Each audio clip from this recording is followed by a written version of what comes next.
নমস্কাৰ প্ৰিয় দৰ্শক আপোনালোকে চাই আছে টাইম এইডৰ ষ্টুডিঅ'ত মই শৰৎ গায়ন আৰু লৈ আহিছো star cement present time aid big breaking শীঘ্ৰেই গ্ৰেপ্তাৰ কৰা হ'ব প্ৰতিগৰাকী লোকক অৰ্থাৎ মেঘালয়ৰ কাণ্ডৰে জড়িত প্ৰতিগৰাকী লোকৰ বিৰুদ্ধে বিহিত ব্যৱস্থা গ্ৰহণ কৰাৰ ঘোষণা কৰিছে মুখ্যমন্ত্ৰী কনৰাড চাংমাই যেহেতু ইতিমধ্যে গ্ৰেপ্তাৰ কৰা হৈছে বহু কেইগৰাকী লোকক অৰ্থাৎ যি ভয়ংকৰ ঘটনা সংঘটিত হৈছিল 19 আগষ্টৰ দিনা যি ভয়ংকৰ ঘটনা সংঘটিত হৈছিল অসমৰ বাহনক লক্ষ্য কৰি যি ঘটনা সংঘটিত হৈছিল তাৰ পাছতে এতিয়া কালিৰ দিনটো বিধানসভাৰ সেই মজিয়াত উদ্যত্ত কণ্ঠৰে ভাষণ প্ৰদান কৰিছে কৈছে যে মেঘালয় কাণ্ডৰে জড়িত লোকক গ্ৰেপ্তাৰ কৰি শীঘ্ৰেই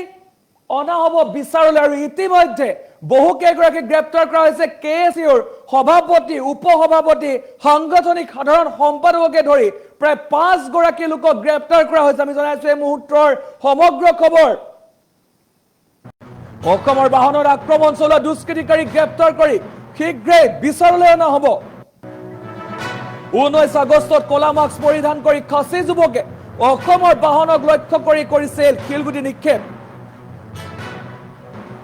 অসমৰ 8খনকৈ বাহনত ক্ষতিসাধন কৰিছিল কেএছইউৱে য'ত আহত হৈছিল 18 জনকৈ অসমৰ লোক আৰু মেঘালয় কাণ্ডত জড়িত লোকৰ বিৰুদ্ধে শীঘ্ৰেই গ্ৰহণ কৰা হ'ব কঠোৰ ব্যৱস্থা ইতিমধ্যে গ্ৰেপ্তাৰ কৰা হৈছে খাচী ছাত্ৰ সন্থাৰ সহকাৰী সাংগঠনিক সম্পাদক জেৰেমিয়া পথামি আৰু ঘটনাৰ নিশাই কেএছইউৰ সভাপতি উপসভাপতি সম্পাদকক গ্ৰেপ্তাৰ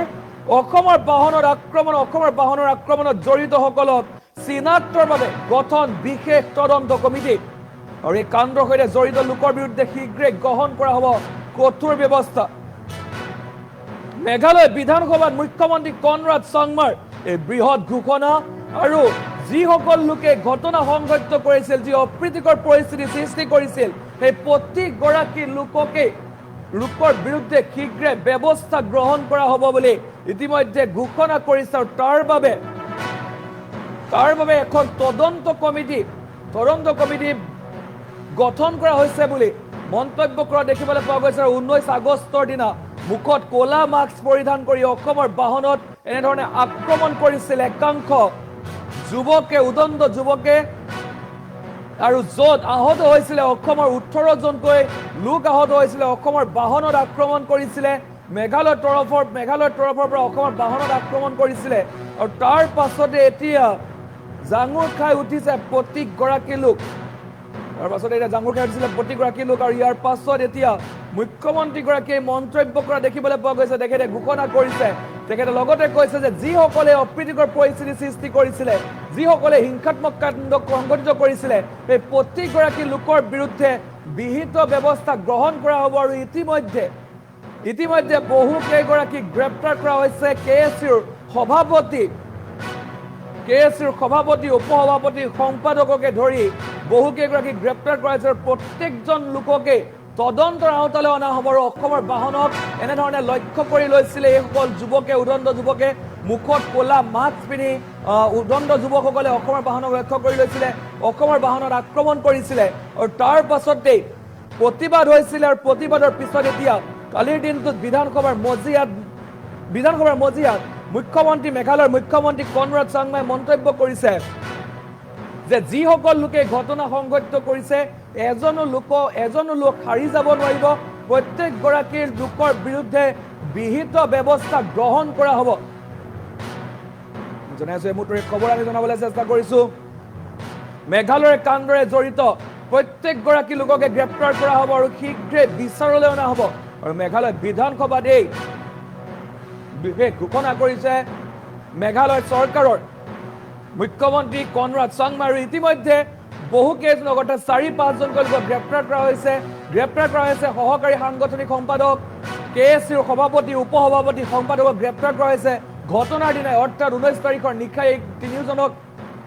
গ্ৰেপ্তাৰ কৰা হৈছিলে আৰু তাৰ পাছত সহকাৰী যি সাংগঠনিক সম্পাদক তেখেতক গ্ৰেপ্তাৰ কৰা হৈছিলে আৰু ইতিমধ্যে কঠোৰতকৈ কঠোৰ ব্যৱস্থা গ্ৰহণ কৰা হ'ব বুলি মন্তব্য কৰা দেখিবলৈ পোৱা গৈছিলে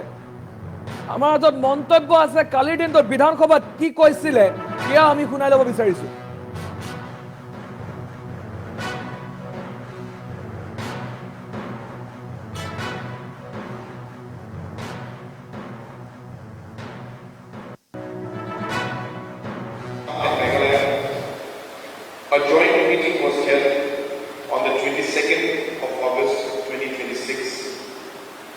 between the two delegations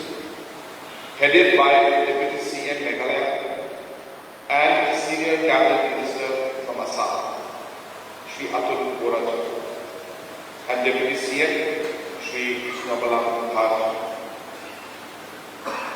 which was attended by the respective Chief Secretaries and senior officials. Based on the meeting, the road blockage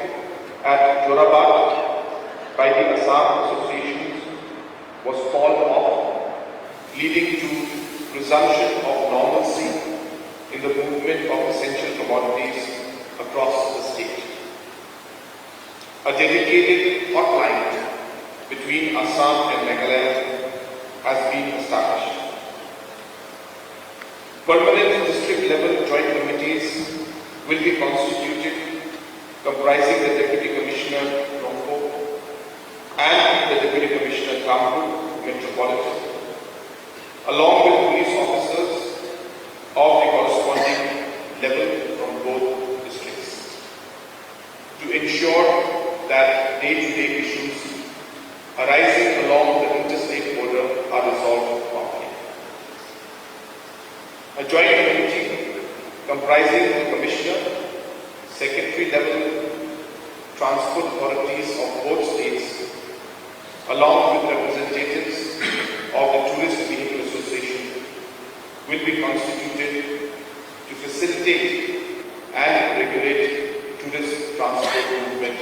and safeguard the shared tourism interests of Assam and Meghalaya. Further, yesterday, a meeting was chaired by Honorable Deputy Chief Minister in charge of Transport with the Meghalaya Association, in which the associations agreed to withdraw the agitation, which resulted in normalcy in the movement of vehicles. And the next meeting, along with the association, will take place sometime in the second week of September to further discuss other matters. Sir, also on this front,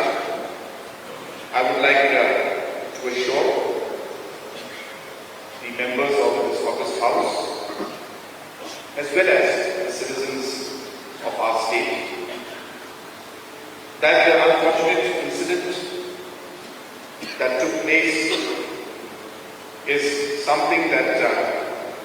the government has taken strong note of. We have been strict in the actions that have been taken by us, and will ensure